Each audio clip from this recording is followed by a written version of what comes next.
ఓం నమ శివాయ. నేను మీ వీరయ్య స్వామిని, మనస్తరిపురం. ఈరోజు మీ ముందు తీసుకొచ్చే విషయం ఏమనగా, అంగరంగ వైభవపేతంగా భారతదేశమంతటా కూడా చిన్నపిల్లల కాడు మొదలు ముసలి వాళ్ళ వరకు కూడా అనేక మంది భక్తితోటి శ్రద్ధతోటి సనాతన ధర్మాన్ని నిలబెట్టాలి అనే ఆలోచనతోటి ప్రతి ఒక్కరు కూడా ఉత్సాహంతో ఉల్లాసంతో చేసుకునే పండగ మన వినాయక చవితి. వినాయకుడు ఏ విధంగా ఉద్భవించాడు, అది ఏ విధంగా అనేది ప్రతి ఒక్కరికి తెలిసిన విషయమే.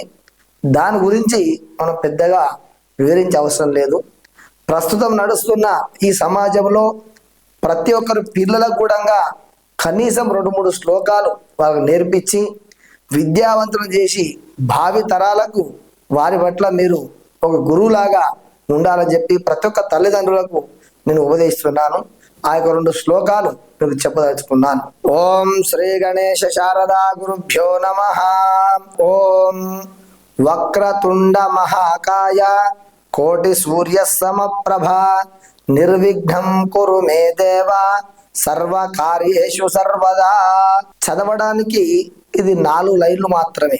ప్రతి ఒక్కరు అనుకుంటారు స్వామి ఇందులో పెద్ద గొప్పతనం ఏముందని అనుకుంటారు. కానీ ఈ 4 లైన్లు ప్రతి ఒక్క పిల్లవాడు చదువుతున్నాడు అంటే ఏ విద్యలో చదువుతున్నాడో ఆ విద్య ఆ గణపతి ఆశీర్వాదం వల్ల పరిపూర్ణంగా ఉన్నత స్థానానికి వెళ్తాడానికి నమ్మకం.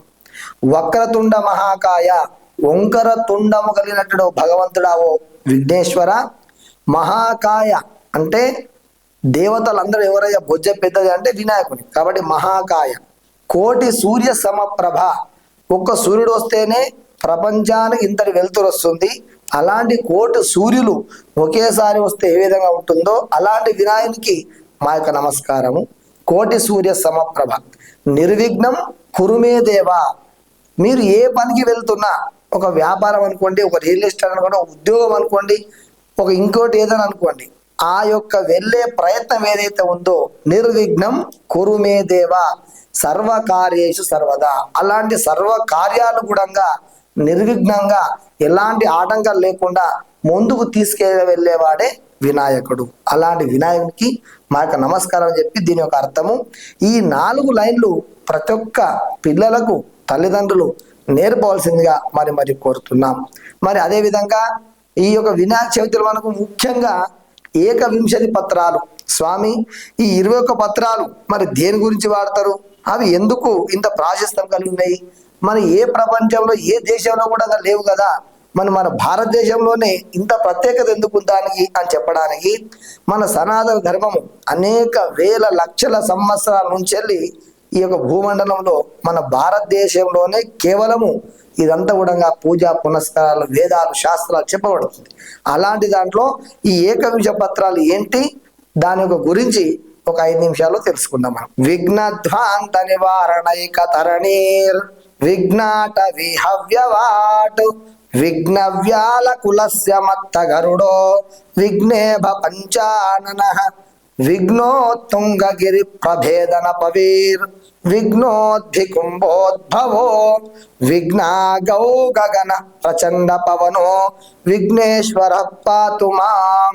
ఆ యొక్క విఘ్నేశ్వర స్వామిని మనసులో తలుచుకుంటూ మా విద్య నేర్పినటువంటి శ్రీ చంద్రశేఖర శివాచార్య మహాస్వామి గురువులను మనసులో ధ్యానం చేసుకుంటూ ఈ 21 పత్రాలను చెప్పుకుందాం. వినాయక చవితి నాడు మనము ఈ యొక్క 21 పత్రాలు వినాయక సమర్పించడం ద్వారా ఇది కేవలం పూజనే కాదు, వైద్య శాస్త్రానికి అందని విషయాలు కూడా ఇందులో చాలా ఉన్నాయి, మీరు తెలుసుకోవాలి. మరి నిజానికి వినాయక చవితి పూజ అనేది సమాజాన్ని మేల్కొలపి అందరూ ఒకటే దాటిపైన తీసుకురావడానికి చేసినటువంటి ప్రయత్నమే ఈ యొక్క వినాయక చవితి. మతము అంటే మానవత్వాన్ని పెంచేది కదా, మత విశ్వాసాల పేరును కొన్ని మంచి పనులు చేయవచ్చని చెప్పడమే వినాయక చవితి పూజా విధి. వినాయకుని ప్రతిమను రూపొందించడానికి కేవలం కొత్త మట్టిని ఎంచుకోవాలి, దానికి 21 పత్రాలతో పూజ చేయాలి. గణపతి నవరాత్రులు పూజించాక జలంలో ఈ యొక్క 21 పత్రాలు నిమజ్జనం చేయాలి. ఇది పద్ధతి. 21 రకాల పత్రులు అనేవి సాధారణమైన ఆకులు కావు, ఇవన్నీ మహోత్కృష్టమైన శక్తివంతమైన ఔషధ గుణాలు ఇందులో ఉన్నాయి. వాటితో పూజ చేయడం వల్ల కొత్త మట్టితో చేసిన ప్రతిమతో కలిసి వీచే గాలి మనలో ఉండే అనారోగ్యాన్ని హరించేస్తుంది. 9 రోజుల తర్వాత నిమజ్జనం ఎందుకు చేయాలి అనే సందేహం రావచ్చు. చెరువులు, బావులు, నదులు వీటిలో వర్షాల వల్ల నీరు కలుషితం కావడం సర్వసాధారణం. వీటిని శుభ్రం చేయడానికి 21 పత్రాలతో చేసిన ప్రతిమే ఆ యొక్క సమాధానం చెబుతుంది. మరి అందుకే 9 రోజులు పూజ తర్వాత ఆ ప్రతిమతో పాటు కూడా మట్టి విగ్రహాన్ని కూడా నదుల్లో, చెరువుల్లో, బావులో నిమజ్జనం చేయడం, అలా నీటిలో కలిసిన 21 పత్రాలు కలిసి 23 గంటల తర్వాత తన ఔషధి గుణాలన్నీ కూడా ఆ జలంలోకి వదిలేస్తాయి.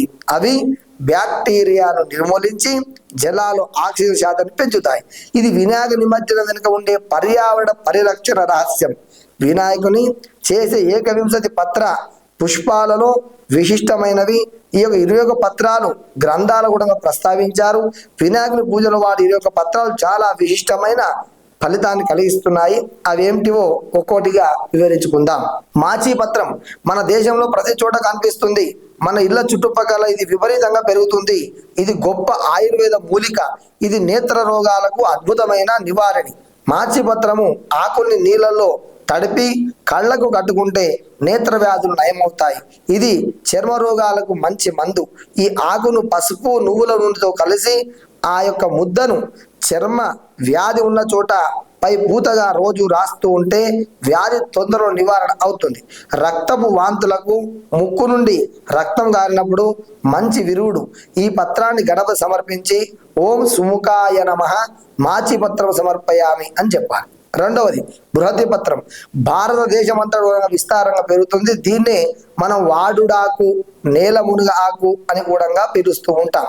ఇది కంట, వాత రోగాలను, శరీర నొప్పులను నయం చేస్తుంది. ఎక్కిళ్లను తగ్గిస్తుంది. కఫతాప దోషాలను, ఆస్తమాను తగ్గుతుంది. సైంటిస్ట్ ప్రకారంగా ఈ యొక్క అరుగుదలను పెంచుతుంది. గుండె పనితీరును మెరుగుపరుస్తుంది. బృహతి పత్రం చూర్ణము దురదలకు, నొప్పులకు పనిచేస్తుంది. బృహతి పత్రం యొక్క కషాయంతో నోటిని శుభ్రపరచుకుంటే నోటి దుర్వాసన తొలగిపోవడం వల్ల రక్తశుద్ధి చేయగల శక్తి బృహతి పత్రానికి ఉంది. ఇంకా అనేక ఔషధ గుణాలు ఇందులో ఉన్నాయి. ఓం గణాధిపాయ నమః అని చెప్పి బృహతి పత్రం సమర్పించాలి. మూడవది బిల్వపత్రం. దీనిని మారడాకు అని పేరు అంటారు. శివునికి అత్యంత ప్రీతికరమైనది బిల్వ వృక్షం. లక్ష్మీ స్వరూపం. ఇది మధుమేహానికి దివ్య ఔషధం. ఈ వ్యాధి గల వారు రోజు 2 ఆకులను నిదానంగా నములుతూ ఆ రసాన్ని మింగితే వ్యాధి నుంచి ఉపశమనం లభిస్తుంది. తాజా మారేడు ఆకుల రసం తీసి కండ్లో వేసుకోవడం వలన కళ్ళ నుంచి త్వరిత ఉపశమనం లభిస్తుంది. నువ్వుల నూనె, మారేడుకాయతోటి చేసిన ఔషధీలు రసాయనం చెవిటి రోగాన్ని కూడా పోగొడుతుంది. మారేడు వేళ్లతో చేసిన కషాయం టైఫాయిడ్ జ్వరానికి విరుగుడు. పచ్చి మారేడుకాయ విరోచనాన్ని తగ్గిస్తుంది, ఆకలిని పెంచుతుంది. మారేడు వేళ్ళు ఆకుల జ్వరాన్ని తగ్గిస్తాయి. ఇలా ఇంకా ఎన్నో ఔషధ గుణాలు ఈ యొక్క బిల్వపత్రానికి ఉంటుంది. ఓం ఉమాపుత్రాయ నమః అని చెప్పి ఆ యొక్క బిల్వపత్రాన్ని సమర్పించాలి. నాలుగవది దూర్వాయుగ్మం అంటే గరిక. ప్రతి చోట దొరుకుతుంది మనకు. ఇది చాలా ప్రీతికరమైనది. వినాయకునికి అత్యంత ఇష్టమైనది కూడా గరిక. ఒక గరిక సమర్పిస్తే చాలు, మహా సంతోషపడతాడు ఆ యొక్క బొజ్జ వినాయకుడు. తులసి తర్వాత అత్యంత పవిత్రమైనది గరికనే. దూర్వాయుగ్మం అంటే 2 కొసలు కలిగి ఉన్న జంట గరిక. ఇది ఎక్కడ పడితే ఎక్కడ పెరుగుతుంది. ఈ గరిక కూడా మహా ఔషధ మూలిక. గరికను పచ్చడి చేసుకొని తింటే మూత్ర సంబంధ వ్యాధులు నయమవుతాయి. మగవారికి సంతానం నిరోధక కూడా పని పెంచుతుంది. కఫ పైత్య దోషాలను హరిస్తుంది. చర్మ రక్త సంబంధిత వ్యాధులను దూరం చేస్తుంది. ముక్కు నుంచి రక్తం కారడం నిరోధిస్తుంది. గరికను రుబ్బి లేపనం వేసుకోవడం వల్ల ఆ యొక్క పైత్య రోగాలని కూడా, తలనొప్పి కూడా తగ్గిస్తుంది. ఈ యొక్క హిస్టీరియా వ్యాధికి ఇది ఒక పెద్ద ఔషధంగా పనిచేస్తుంది. ఓం గజాననాయ నమః అని చెప్పి దూర్వాయుగ్మం సమర్పయామి చెప్పి సమర్పించాలి. ఐదవది దత్తూర పత్రం. దీన్ని మనం ఉమ్మెత్త అని కూడా పిలుస్తాం. ఈ యొక్క ఉష్ణతత్వం కలిగినది. కఫ వాత దోషాలు హరిస్తుంది. కానీ నార్కోటిక్ లక్షణాలు కలిగినది కనుక వైద్యుని పర్యవేక్షణ తీసుకోకుండా ఉపయోగించకూడదు. మానసిక వ్యాధి నివారణకు మంచి చేస్తుంది. మానసిక వ్యాధి ఉన్నవారికి ఆ యొక్క గుండు చేయించి ఈ ఉమ్మెత్త ఆకుల రసాన్ని 2 నెలల పాటు మర్దన చేస్తే స్వస్థత చేకూరుతుంది. దీని ఆకులు, వేళ్ళు, పువ్వులు అమితమైన ఔషధ గుణం కలిగి అయినా దీని గింజలు విత్తనాలు మామూలుగా స్వీకరిస్తే విషంగా పనిచేస్తాయి. జ్వరాలు, అల్పర్లు, ఆ యొక్క అల్సర్లు, చర్మ వ్యాధులకు, ఆ యొక్క చుండ్రుకు ఉమ్మెత్త ఔషధం, ఇంకా ఎన్నో ఔషధ గుణాలు ఇందులో ఉన్నాయి. ఓం హరసూనవే నమః దత్తూర పత్రం సమర్పయమంటూ స్వామికి సమర్పించాలి. మరి ఆరవది బదరీ పత్రం. దీనినే రేగు ఆకు అని పిలుస్తుంటాం. బదరీ వృక్షం సాక్షాత్తు శ్రీమన్నారాయణ స్వరూపం. చిన్నపిల్లల వ్యాధుల నివారణకు పనిచేస్తుంది. 12 ఏళ్ల లోపు వయసులో ఉన్న పిల్లల్లో సామాన్యంగా వచ్చే అన్ని రకాల సాధారణ వ్యాధులకు ఉపయోగిస్తారు. 1 లేదా 2 రేగు ఆకులను వ్యాధిగ్రస్తుల చేత వ్యాధి నివారణ అయ్యేంత వరకు తినిపించాలి. కానీ రేగాకులు ఎక్కువగా తింటే కఫం వచ్చే ప్రమాదం ఉంది. రేగాకులు జుట్టుకు మంచి ఔషధం. జుట్టు ఆరోగ్యంగా పెరగడానికి రేగాకులు బాగా ఉపయోగపడతాయి. అరుగుదల సమస్యలకు, గాయాలకు కూడా రేగు ఆకులు ఔషధంగా పనిచేస్తాయి. ఓం లంబోదరాయ నమః బదరీ పత్రం చెప్పి సమర్పించాలి. ఇక 7వది అపామార్గ పత్రం. దీనినే ఉత్తరేమి అని పేరు. దీని కొమ్మలతో పళ్ళు తోముకుంటే దంత వ్యాధులు, ఆకులు నూరి పై పూతగా రాసే చర్మ వ్యాధులు నివారణమవుతాయి. దీని పుల్లలు యజ్ఞ యాగాదుల్లో హోమాలు వినియోగించడం వల్ల, హోమగుండం నుంచి వచ్చిన పొగను పీల్చడం వల్ల శ్వాస సంబంధ రోగాలు కూడా తగ్గుతాయని చెప్పడం జరుగుతుంది. స్థూలకాయానికి, వాంతులకు, ఫైల్స్ కు, టాక్సిన్స్ కు వల్ల వచ్చే వ్యాధులకు మంచి ఔషధం ఉత్తరేణి. ఈ ఆకులను రుబ్బి గాయాలపై రాయడం వలన ఆ యొక్క గాయాలు త్వరగా మానిపోతాయి, నొప్పి తగ్గుతుంది. రోజు ఉత్తరేణి ఆకుల రసం గాయాల నుండి రక్తం కారడాన్ని అరికడుతుంది. ఉత్తరేణి ఆకులలో తయారు చేసిన ఔషధ నూనె చెవుడుకు మందుగా పనిచేస్తుంది. మూత్ర సంబంధిత వ్యాధులను పనిచేస్తుంది. ఉత్తరేణి పిల్లలు చెడు మార్గంలో వెళ్తున్నారని, చెడ్డ అలవాట్లకు లోనవుతున్నారని బాధపడే తల్లిదండ్రులు ఉత్తరేణి మొక్కను పూజించి దాని వేర్లను పిల్లల మెడలో గడితే బుద్ధిమంతులు అవుతారు. ఇది చాలా ఇంపార్టెంట్ విషయం అండి. మీరు చూస్తున్న వాళ్ళందరూ కూడా మీ యొక్క పిల్లలు ఒక సన్మార్గంలో నడవాలంటే ఈ యొక్క ఉత్తరేణి పుల్లను వేరుని తెచ్చి మీ పిల్లల మెడలో కట్టండి. తప్పకుండా రోజు ఉత్తరేణి కొమ్మలతో పళ్ళు తోముకునే అలవాటు ఉన్నవారు ఎక్కడకు వెళ్ళినా ఆహారానికి లోటు ఉండదు. ఆహారం దొరకని ఎడారిలో కూడా ఎవరో పిలిచి భోజనం పెడతారు అనేది ఇది సత్యము. ఓం గుహాగ్రజాయ నమః అపామార్గ పత్రం సమర్పయ. 8వది తులసి. తులానాం నాస్తు ఇది తులసి. ఎంత చెప్పుకున్నా తరిగిపోని ఔషధ గుణాలను ఒకే ఒక మొక్క తులసి మొక్క. మన భారతదేశంలో ప్రతి ఒక్క ముత్తైదులు ఉదయాన్నే లేచి పూజించుకునేదే ఆ యొక్క తులసీదేవి. ఇది పరమ పవిత్రమైనది, విష్ణుమూర్తి ప్రీతికరమైన తులసి మొక్క లేని ఇల్లు ఉండరాదు అంటోంది మన సాంప్రదాయం, మన భారతదేశ సనాతన ధర్మం. అంత గొప్ప తులసి గురించి ఎన్ని చెప్పుకున్నా తక్కువనే. ఈ యొక్క పైత్య దోషాలను 3 శృద్ధి మించకుండా అదుపులో ఉంచుతుంది. తులసి కాలుష్యాన్ని తగ్గిస్తుంది. తులసి వాసనకు దోమలు కూడా మన ఇంట్లోకి రావు. తులసి ఆకులు, వేర్లు, కొమ్మల్లో అనేక ఔషధ గుణాలు ఉన్నాయి. చర్మ రోగాన్ని నయం చేస్తుంది. తులసి ఆకులు ఆ యొక్క నమలడం వల్ల ఆ యొక్క పంటి చిగుళ్ళు రోగాలు కూడా నయమవుతాయి. అరుగుదలను, ఆకలిని పెంచుతుంది. కఫం వలన వచ్చే దగ్గును, ఆస్తమాను తగ్గిస్తుంది. తులసి రసాన్ని తేనెలో కలిపి తీసుకుంటే ఎక్కిళ్ళు తగ్గిపోతాయి. తులసి శరీరంలో ఉన్న ఆ యొక్క ఆమ్లాన్ని, టాక్సిన్స్, విషాన్ని విశేషంగా తీసివేస్తుంది. ఈ మధ్య పరిశోధనల ప్రకారం తులసి చెట్టు మాత్రమే రోజుకు 22 గంటల ప్రాణవాయువును, ఆక్సిజన్ విడుదల చేస్తుంది అనే విషయం తెలిసింది. ఇంత గొప్ప లక్షణం మరే ఇతర మొక్కకు లేదు. ఓం గజకర్ణకాయ నమః అని చెప్పి తులసి పత్రం సమర్పిస్తున్నాం. మరి 9వది చూతపత్రం అంటే మామిడాకు. ఈ యొక్క మామిడాకు తెలియని మనుషులు మన దగ్గర భారతదేశం ఎవరు కూడా ఉండరు.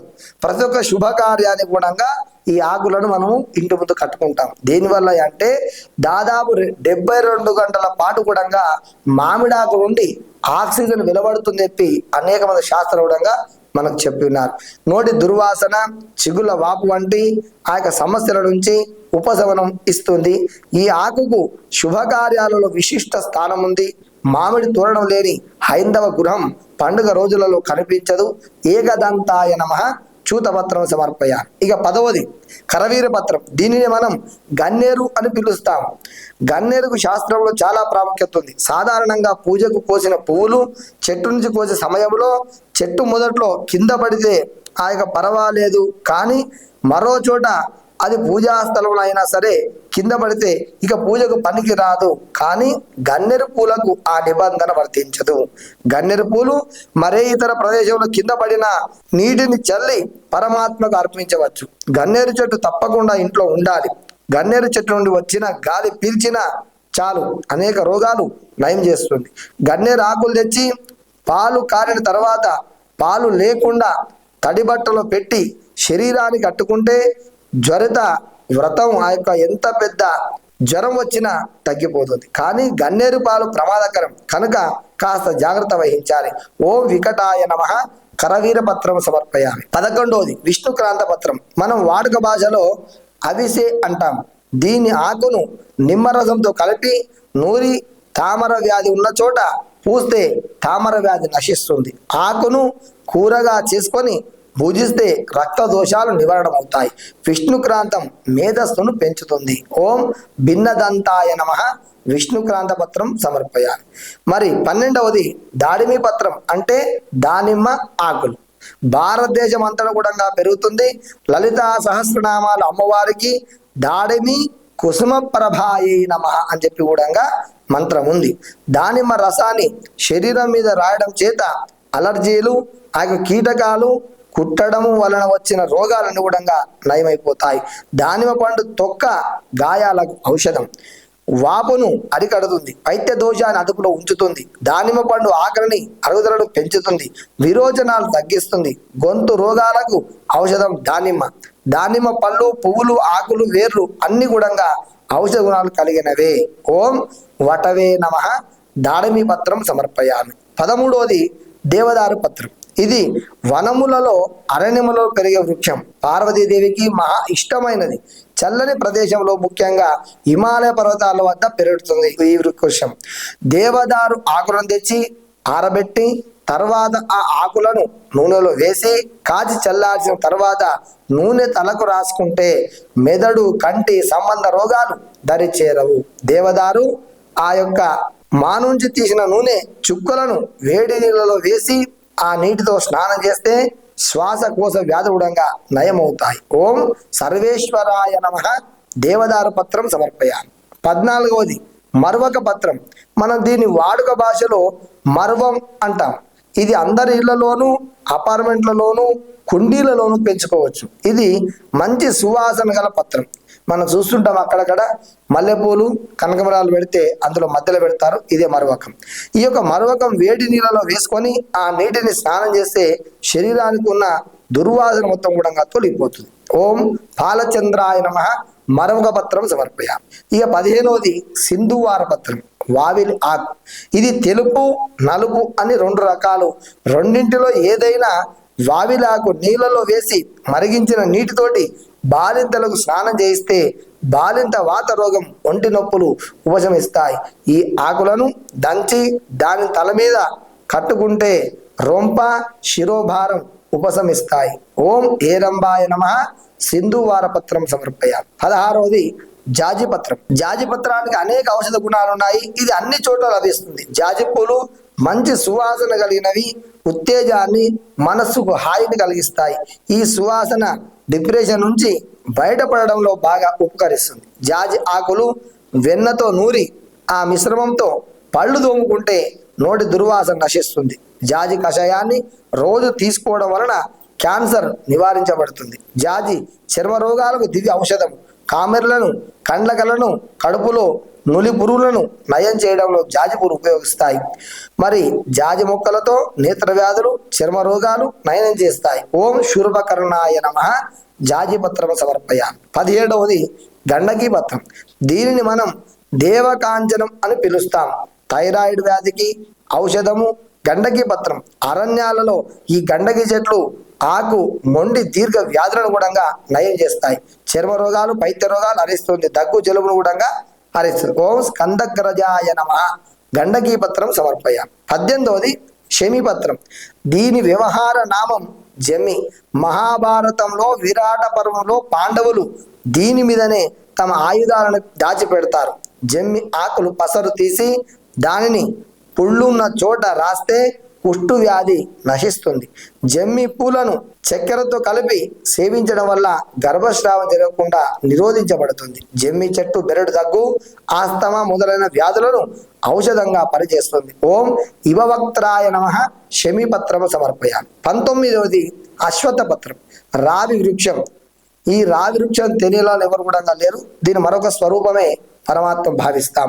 తులసి లేని ఇల్లు, వేప లేని వీధి, ఒక్క రావి చెట్టు లేని ఊరు ఉండరాదన్నది మన పెద్దల మాట. రావి సాక్షాత్తు శ్రీమన్ మహావిష్ణు స్వరూపం. పరమాత్మయే తనను తాను రావి చెట్టుగా చెప్పుకున్నాడు.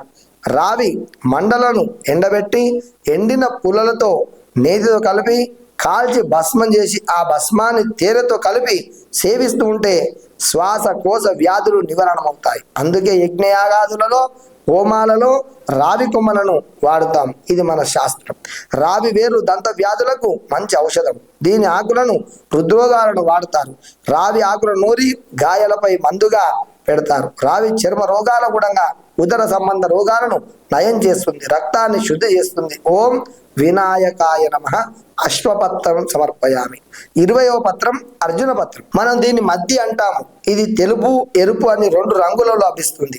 మద్ది చెట్టు హృదయ సంబంధిత జబ్బులకు మంచి ఔషధం. హృదయానికి సంబంధించిన రక్తనాళాలను గట్టిపరుస్తుంది. భారతదేశంలో నదులు కాలువల వెంట హిమాలయాల, బెంగాల్, మధ్యప్రదేశ్ ప్రాంతాలలో విరివిగా పెరుగుతుంది. ఇది శరీరానికి చలువ చేస్తుంది. కఫ పైత్య దోషాలను హరిస్తుంది, కానీ వాతాన్ని పెంచుతుంది. పుండు నుంచి రక్తం కారడం త్వరితంగా ఆపుతుంది. మద్ది బెరడను రుబ్బి ఎముకలు విరిగిన చోట పెడితే గాయం త్వరగా మానిపోతుంది. దీని బెరడును నూరి వ్రణమున్న ప్రదేశంలో కడితే ఎలాంటి వ్రణములైనా తగ్గిపోతాయి. ఓం సురసేవితాయ నమః అర్జున పత్రం సమర్పయామి. ఈ ఆఖరిదండి 21వ పత్రం అరక పత్రం, అంటే జిల్లెడాకు. జిల్లెడు చెట్టు గణపతి స్వరూపము. జిల్లెడు పాలు కళ్ళలో పడడం వల్ల కంటికి తీవ్రమైన హాని కలుగుతుంది. కానీ జిల్లెడు ఆకులు, పూలు, వేర్లు, కొమ్మలు, పాలు అన్ని కూడా ఔషధ గుణాలు కలిగి ఉన్నాయి. ఆస్తమా, దగ్గు మొదలైన వ్యాధులకు జిల్లెడు పూలను వాడడం ఆయుర్వేద గ్రంథాల్లో కనిపిస్తుంది. జిల్లెడుతో చేసిన నూనె చెవుడు ఔషధం. జిల్లెడు రక్తాన్ని శుద్ధి చేస్తుంది. ఓం కపిలాయ నమః అర్కపత్రం సమర్పయామి. ఓం వరసిద్ధి వినాయక స్వామినే నమో నమః 21 పత్రం సమర్పయామి. ఇంతవరకు మీరు భక్తితోటి శ్రద్ధతోటి ఉన్న వీరందరూ కూడా నేను చెప్పేది ఏంటంటే, ఈ 21 పత్రాలు ఏవైతే ఉన్నాయో ప్రతి ఒక్క స్త్రీమూర్తులు మీ ఇండ్లలో ఖాళీ ప్రదేశంలో ఒక 21 తొట్టులను పెట్టుకొని ఈ 21 మొక్కలను పెంచండి. పెంచి రోజు ఒక్కొక్క 5-5 ఆకులు తీసుకొని నీళ్ళలో మసలబెట్టి మీ పిల్లలు దాపండి, మీరు తాగండి. అలాంటి వైద్య శాస్త్రానికి అందరి కూడా రహస్యాలు మన భారతదేశంలో మన గ్రంథాలు ఉన్నాయంటే ఇదే కారణం. కాబట్టి ప్రతి ఒక్కరు కూడా వినాయక చవితి నాడు ఏకవింశ పత్రాలను సమర్పించండి. అనేక బావులలో అందులో వేయండి. పర్యావరణాన్ని కాపాడండి. సర్వేజన సుఖినో భవంతు, సమస్త సన్మంగళాని భవంతు. ఓం నమః శివాయ.